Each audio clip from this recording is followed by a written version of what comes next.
Pozdravljeni v podkastu Od genov do zvezd.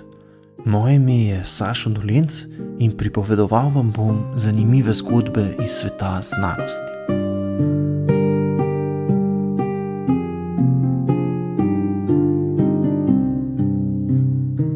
Ne obstaja samo en Leonardo da Vinci, ampak sta pravzaprav dva, je na predavanju, ki ga je imel leta 1953 ob 500-letnici Leonardovega rojstva, povedal filozof in zgodovinar znanosti Alexander Poirot.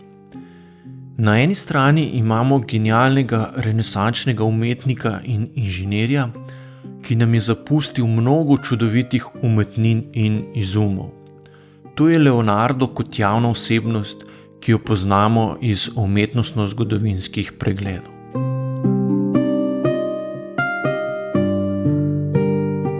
Poleg mitične figure renesančnega genija pa obstaja po Poirotovo še drugačen Leonardo, ki je manj znan.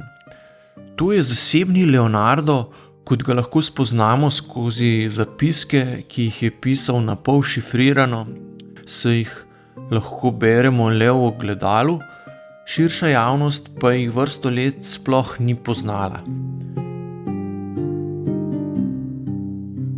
Večino Leonardovih beležk so odkrili in preučili šele konec 19. stoletja, ko so jih našli založene v arhivih večjih evropskih knjižnic.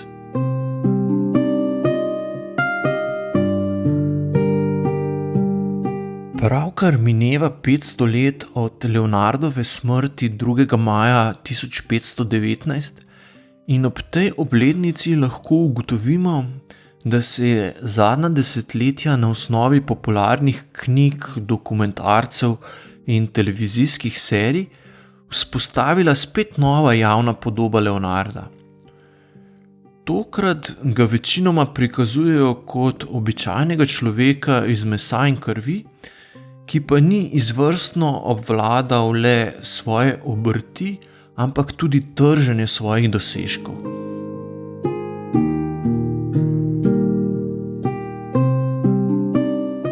V obdobju renesanse se je pojavilo veliko prevodov starih besedil, ki so obravnavali tehniške veščine, kot so recimo gradbeništvo, vojskovanje in metalurgija. Z iznajdbo tiska pa je postalo to znanje tudi lažje dostopno. Vse bolj pomemben je postajal nov tip vednosti, ki ni bil več vezan na inštitucijo univerze. Inženirji in umetniki so postajali cenjeni in njihov ugled na družbeni lestvici je zrasel. Še zmeraj pa je veljalo, da so znanstveniki, filozofi tisti, ki stvari razumejo, obrtniki pa znajo predmete le narediti. Leonardo je bil nesporno del tradicije inženirjev in umetnikov, ki niso spadali med višji sloj učenjakov.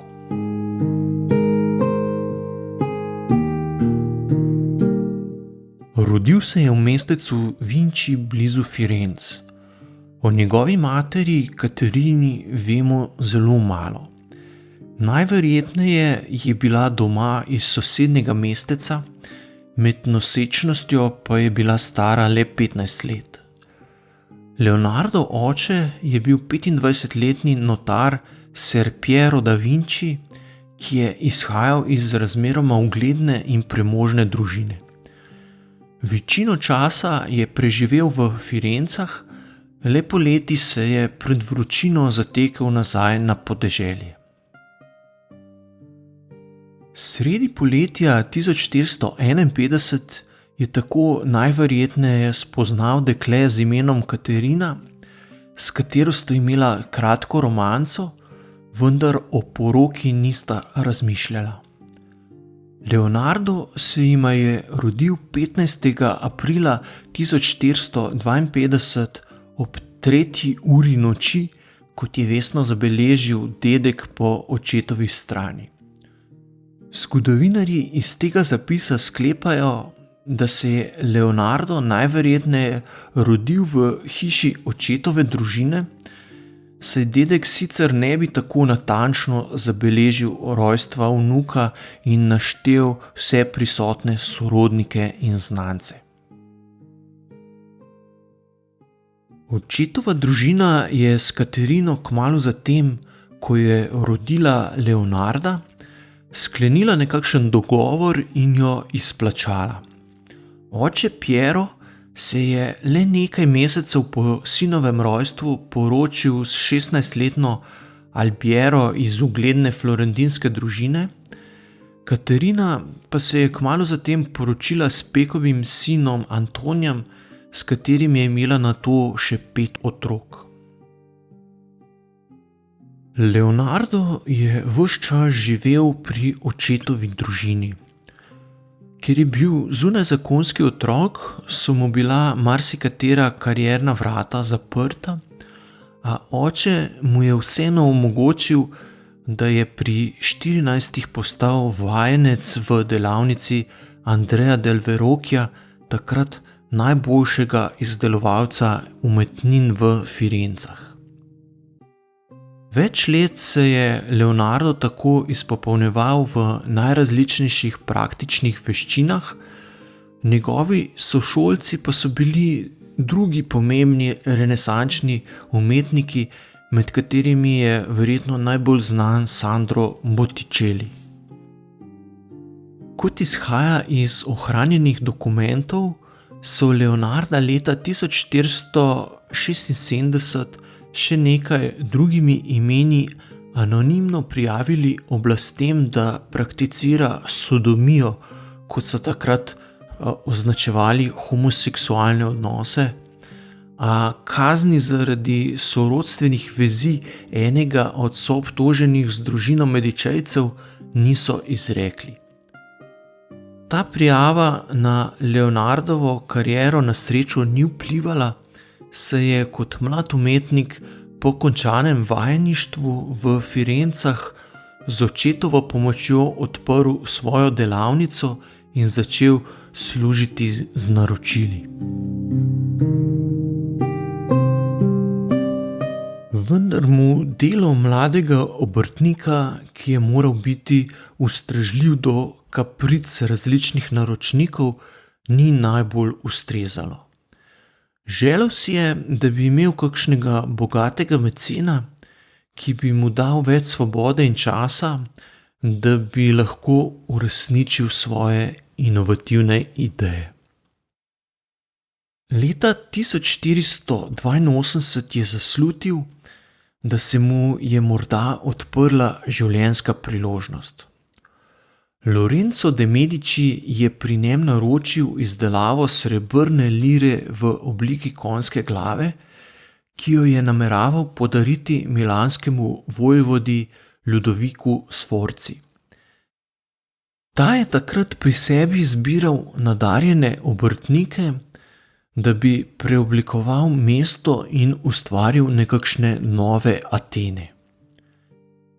Darilo je Leonardo nato sam odnesel v Milano in hkrati izdelal načrt, kako bo tamkajšnjega vladarja prepričal, da ga zaposli na svojem dvoru. Predstavil se namreč ni le kot slikar in kipar, ampak tudi kot vojaški in civilni inženir ter dvorni zabavljač. Pred odhodom v Milano je natančno naštudiral knjigo Roberta Valturije, v kateri je avtor povzel vse, kar je bilo znanega o vojaški tehniki. Leonardo je iz knjige prerisal večino ilustracij in pri tem poskušal razumeti, kako bi takšne stroje tudi izdelal. Čeprav je vojaške izume, kot je bil prototip tanka in podobne novotarije, poznal le teoretično, se je Sforzi prodal tudi kot strokovnjak za vojaško tehniko, ne le kot umetnik.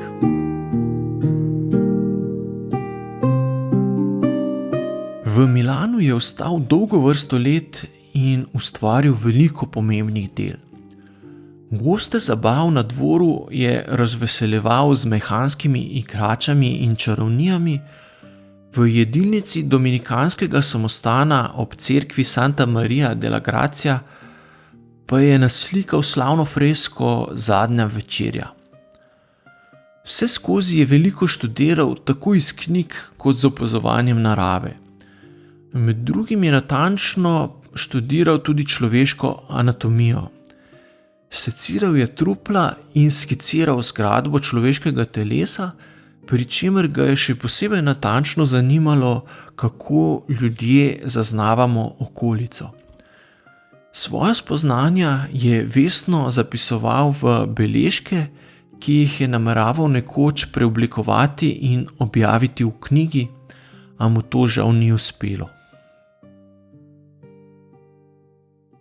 Decembra leta 1499 je moral zaradi francoske invazije z asistenti in prijatelji pobegniti iz Milana. Za krajši čas se je nastanil v Benetkah, kjer je dobil naročilo, da kot strokovnjak za vojaško tehniko pripravi načrt za obrambo pred Turki. Okoli leta 1500 naj bi tako obiskal tudi naše kraje, pri čemer je preučeval predvsem geografijo v okolici Vipave in se pogovarjal s tamkajšnjimi prebivalci. Benečanom je kot obrambni načrt predlagal, da bi zajezili reko Vipavo in tako Turke preusmerili v ozko območje, ki bi ga lažje nadzorovali stopništvo. Kmalu zatem se je vrnil v Firence, kjer je ponovno odprl delavnico. Marca 1503 mu je Francesco del Giocondo naročil, naj izdela portret njegove mlade žene, kar je bila najverjetneje osnova za Mona Liso, najslavnejšo sliko v vsej zgodovini likovne umetnosti. Ta najbolj razpita Leonardova slika, ki je vrsto let visela tudi v Napoleonovi spalnici, je slavna predvsem zaradi skrivnostnega nasmeška, ki vsakič, ko jo pogledamo, pove nekaj drugega. V čem je skrivnost? Leonardo je nasmeh portretiranke malenkost zameglil. Ni ga naslikal jasno in razločno, ampak ga je le nakazal, ne pa povsem dodelal. In to namenoma. Gledalec ob pogledu na sliko tako sam iz čutnih vtisov, ki jih dobi slike, sestavi miselno podobo, ta slika pa je dosti bolj realistična, kot če bi slikar povsem natančno izrisal vsak delec nasmeha. Leonardova ključna inovacija je bila, da je v sam proces nastajanja slike že vključil tudi opazovalca. Slika ni preprosto čim boljši posnetek narave, ampak upošteva specifičnosti človeške čutne zaznave.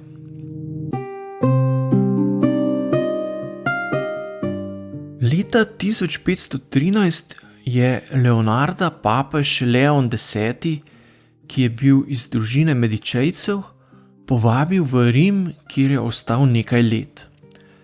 Decembra 1515 je kot papežev svetovalec odpotoval na srečanje s francoskim kraljem, ki je bil nad Leonardovim mehanskim levom, ki se je sam premikal in odpiral usta, tako navdušen, da ga je s papeževim dovoljenjem zaposlil kot svojega svetovalca. Leonardo se je tako preselil v Francijo, kjer je bival blizu dvorca francoskega kralja v dolini Loire. Tam je živel vse do smrti 2. maja 1519, ko je umrl obkrožen s svojimi prijatelji in učenci.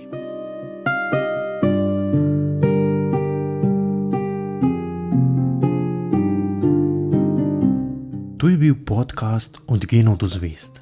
Moje ime je Sašo Dolenc in z novo zgodbo se vam oglasim že kmalu.